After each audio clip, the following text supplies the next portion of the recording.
teman-teman pendidik, apakah Anda pernah menghadapi siswa dengan kebutuhan belajar yang berbeda-beda di dalam kelas? Hari ini, kita akan membahas tentang strategi pembelajaran yang disesuaikan dengan kebutuhan siswa. Yuk kita mulai! Pendidikan yang efektif harus mampu menjawab kebutuhan setiap siswa. Tidak semua siswa memiliki cara belajar yang sama. Beberapa siswa lebih memahami melalui visual, sementara yang lain melalui aktivitas praktik langsung. Karena itu, pendekatan pembelajaran yang memperhatikan kebutuhan individu menjadi sangat penting. Salah satu pendekatan yang dapat digunakan adalah strategi diferensiasi. Dengan menerapkan strategi ini, guru dapat meningkatkan keterlibatan dan prestasi belajar siswa. Pendekatan ini menyesuaikan cara penyampaian materi, aktivitas, dan evaluasi sesuai dengan kebutuhan siswa. Dalam pembahasan ini, kita akan membahas mengenai pentingnya strategi diferensiasi, konsepnya, serta pengembangan rencana pembelajaran yang responsif. Pendekatan diferensiasi adalah cara untuk menciptakan lingkungan belajar yang inklusif, di mana setiap siswa diberikan kesempatan untuk berkembang sesuai dengan kemampuan dan gaya belajarnya. Dalam konteks ini, guru perlu menyesuaikan konten, proses, produk, dan lingkungan belajar untuk memenuhi kebutuhan unik setiap siswa. Project-based learning merupakan salah satu metode yang efektif dalam diferensiasi. Dalam PJBL, siswa terlibat dalam proyek nyata yang relevan dengan kehidupan mereka, memungkinkan mereka untuk menerapkan pengetahuan dan keterampilan dalam konteks yang lebih luas.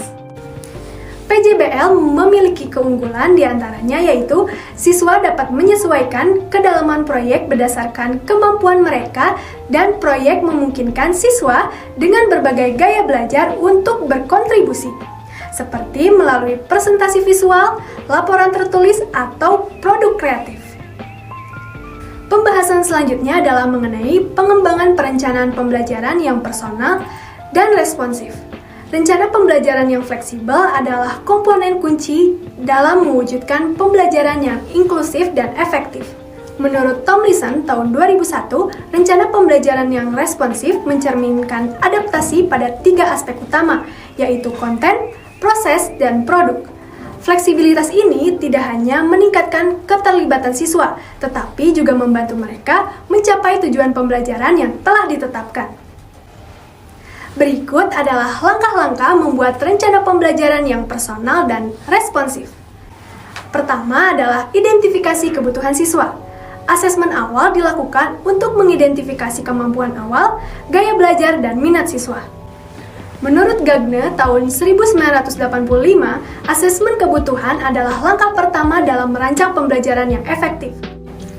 Teknik asesmen yang dapat digunakan meliputi wawancara atau survei tentang minat dan gaya belajar siswa, pretest untuk mengetahui tingkat pemahaman awal, dan observasi kegiatan siswa selama pembelajaran. Langkah kedua, penyesuaian aktivitas. Guru merancang aktivitas yang beragam untuk memenuhi berbagai kebutuhan siswa. Aktivitas yang beragam meningkatkan rasa kepercayaan diri siswa karena mereka belajar sesuai dengan kemampuannya masing-masing.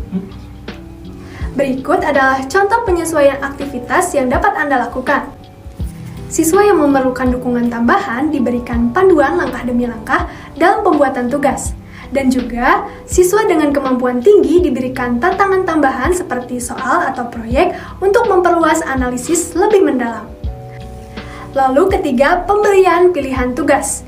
Memberikan siswa kesempatan untuk memilih tugas yang dapat meningkatkan motivasi mereka. Pilihan tugas harus mencerminkan berbagai gaya belajar yang diantaranya tugas visual seperti pembuatan infografis atau diagram, lalu tugas tertulis seperti menulis esai atau laporan singkat, dan terakhir, tugas praktik seperti melakukan eksperimen, pembuatan modul, atau pemecahan masalah nyata. Selanjutnya, langkah terakhir adalah pengintegrasian umpan balik. Rencana pembelajaran harus mencakup mekanisme untuk memberikan umpan balik pada siswa. Umpan balik harus spesifik, konstruktif, dan fokus pada kemajuan siswa. Pembahasan selanjutnya mengenai evaluasi keberhasilan strategi yang diterapkan. Evaluasi keberhasilan strategi pembelajaran adalah proses sistematis untuk menentukan sejauh mana strategi yang digunakan efektif dalam memenuhi kebutuhan siswa dan mencapai tujuan pembelajaran. Evaluasi yang dirancang dengan baik memungkinkan guru dan siswa untuk mendapatkan pemahaman yang lebih mendalam tentang progres belajar, kendala yang dihadapi, serta langkah-langkah yang perlu diambil untuk mencapai hasil yang lebih baik. Terdapat beberapa komponen yang penting dalam evaluasi keberhasilan strategi. Komponen pertama adalah efektivitas strategi. Komponen ini mengukur sejauh mana strategi pembelajaran yang diterapkan dapat membantu siswa memahami materi dan mencapai kompetensi yang telah dirumuskan. Kedua, kesesuaian dengan kebutuhan siswa.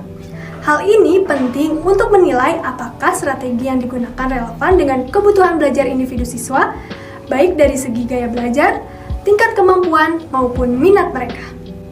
Ketiga, keterlibatan siswa. Dalam hal ini, perlu dilakukan pemeriksaan sejauh mana siswa dapat terlibat aktif dalam proses pembelajaran, baik secara fisik, emosional, maupun kognitif. Yang selanjutnya, pencapaian tujuan pembelajaran. Guru perlu menentukan apakah siswa telah mencapai tujuan pembelajaran yang ditetapkan, seperti penguasaan konsep, peningkatan keterampilan, atau penerapan nilai tertentu.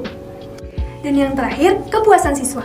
Dengan menggali persepsi siswa terhadap proses pembelajaran, hal ini menilai apakah mereka merasa nyaman, tertarik, dan puas dengan metode yang digunakan. Lalu, bagaimana cara mengukur keberhasilan strategi tersebut? Bisakah Anda lakukan dengan cara-cara berikut ini? Pertama, tentukan indikator keberhasilannya. Guru perlu menetapkan apa yang menjadi tanda keberhasilan strategi. Yang kedua, gunakan berbagai metode evaluasi agar hasilnya lebih akurat. Gunakan kombinasi dari beberapa metode, yaitu observasi untuk melihat bagaimana siswa berinteraksi selama pembelajaran, lalu tes atau kuis untuk mengukur pemahaman mereka, dan selanjutnya kuesioner. Coba tanyakan kepada mereka bagaimana perasaan mereka tentang metode yang digunakan. Terakhir, diskusi reflektif. Ajak siswa berdiskusi tentang apa yang mereka pelajari dan bagaimana perasaan mereka selama proses pembelajaran. Setelah itu, kumpulkan data tersebut. Data ini bisa berupa skor dari tes atau kuis, catatan observasi tentang bagaimana siswa berpartisipasi, atau juga komentar dari siswa tentang pengalaman mereka. Selanjutnya adalah analisis data. Setelah data dikumpulkan, bandingkan dengan indikator keberhasilan yang sudah ditentukan di awal. Lalu, identifikasi apa yang berhasil dan apa yang perlu diperbaiki. Pendekatan evaluasi terbagi menjadi dua, yaitu evaluasi formatif dan evaluasi sumatif. Evaluasi formatif dilakukan selama proses pembelajaran. Fokusnya adalah memberikan umpan balik yang cepat untuk perbaikan. Contohnya seperti tanya jawab setelah menyelesaikan kuis singkat untuk mengukur pemahaman. Lalu, evaluasi sumatif dilakukan setelah pembelajaran selesai untuk menilai keberhasilan secara keseluruhan. Contohnya adalah tes akhir atau penilaian proyek kelompok. Dengan strategi pembelajaran yang responsif dan evaluasi yang berkelanjutan, Anda dapat menciptakan lingkungan belajar yang inklusif dan mendukung keberhasilan semua siswa. Mari bersama-sama menjadikan pendidikan lebih bermakna. Terima kasih sudah menyimak, sampai jumpa di video selanjutnya.